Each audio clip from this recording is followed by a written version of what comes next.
Tip number 1, use a sixpence. This is a pre-decimal English coin.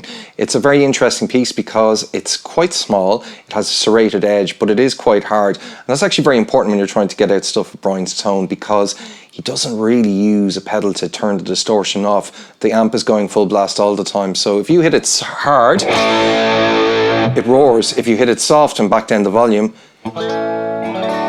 that's how you get your clean tone.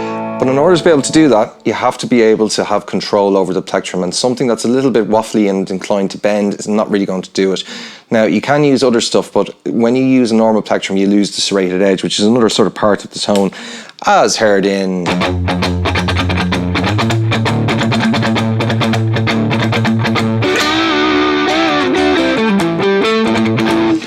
The other key part of this particular technique with this coin is that it is absolutely essential to not hit the pickup. So when you're playing on a guitar such as this one, a Red Special, try and aim between the neck pickup and the middle pickup, because it makes an awfully horrid sound if you actually hit the actual pickup itself when you're picking.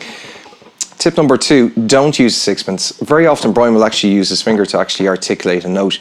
The reason for that is that if you use the fat of the forefinger, you can actually get a very plummy, sort of nearly bowed kind of sound.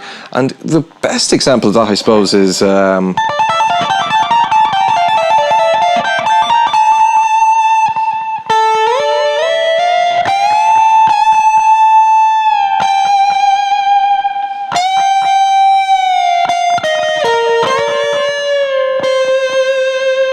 So in Bijou, he's using both his forefinger and a tapping technique to articulate the notes, but it means that it sounds nearly like a violin. So for something that sounds a little bit more delicate, don't use the sixpence, use your forefinger.